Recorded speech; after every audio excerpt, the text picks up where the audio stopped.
Hi everyone. This is example 3 from chapter 19 in your unit 3 student packet. A high school principal believes that when the SAT tests are given, the group consists of 10% freshmen, 20% sophomores, 40% juniors, and 30% seniors. The group that just took the test consisted of 12 freshmen, 18 sophomores, 45 juniors, and 25 seniors. Using a 10% significance level, test the principal's conjecture. So we've got 4 groups here. We have freshmen, we have sophomores, juniors, and seniors. Our observed counts are 12, 18, 45, and 25. We want to find what we would expect to see if this sample that was taken followed the model that the principal believes, which is that we have 10% freshmen, 20% sophomores, and so on. So the first thing we want to do is find a total. So if we add all these up, the total count here is 100, which means that if the principal thought we were supposed to see 10% freshmen, then if we take 100 times 10%, we expected to see 10 freshmen. And then it was 20% sophomores, so if we take 100 times 20%, we'll get 20. 100 times 40%, which was the percent he thought for juniors, we'll get 40, and then 100 times 30% for seniors, and we'll get 30. And notice our expected should add up to the same. If we take 10 plus 20 plus 40 plus 30, we get a total of 100 again. So we're going to put the observed in L1 and the expected in L2. Again, notice that this is a variable which is split up into categories. I have 4 categories. We are seeing the observed counts, and we are testing this against a given model. So this is our chi-squared GOF test. Again, if you have a TI 84 plus or something higher, you can go to Stat,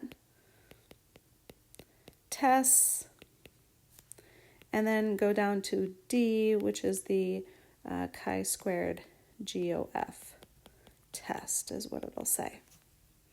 And we're putting our observed, you should put in L1, and expected in L2. In this case, we have 4 categories, so 4 minus 1 means that our degrees of freedom is going to be 3. Hitting calculate, we will get a chi-squared test statistic of 2.058 and a p-value of 0.56. Again, another really high p-value. So a similar conclusion, but before I write the conclusion, I'm just going to do like a quick refresher for those people with the TI 83. So remember, with the 83, you want to make a third column where you have L3 equal to L1 minus L2 squared divided by L2. Then go to, you're going to sum all of these. So you're going to go to list, which is second stat.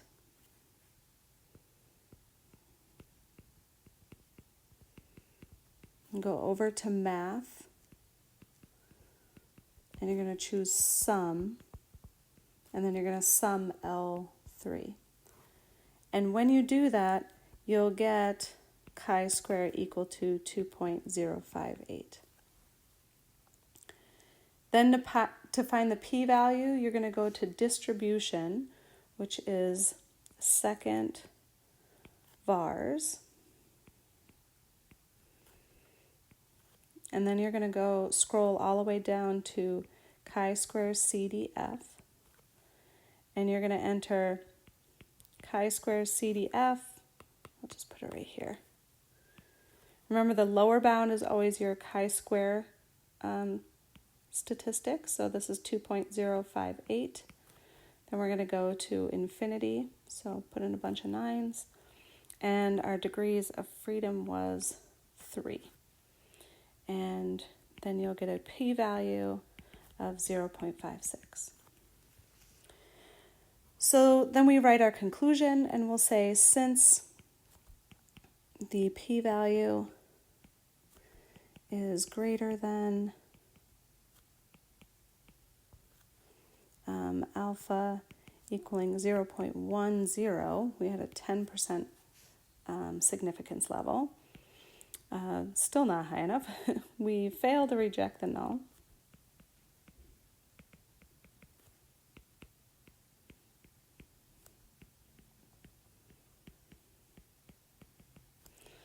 And conclude that there is not enough evidence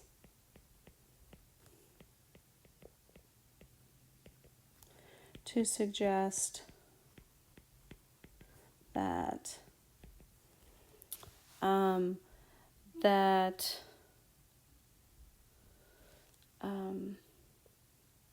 the distribution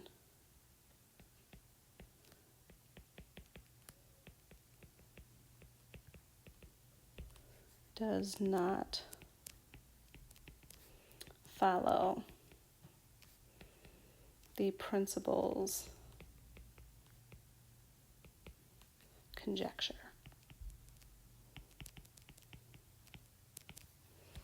By the way, I just noticed I never wrote my hypotheses. That is really bad. You cannot do a test without hypotheses. The hypotheses for GOF tests are always the same. It's that the observed distribution is consistent with model.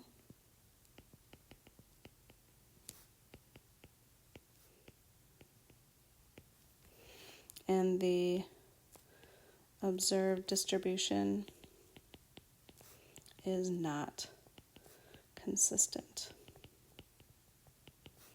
with the model.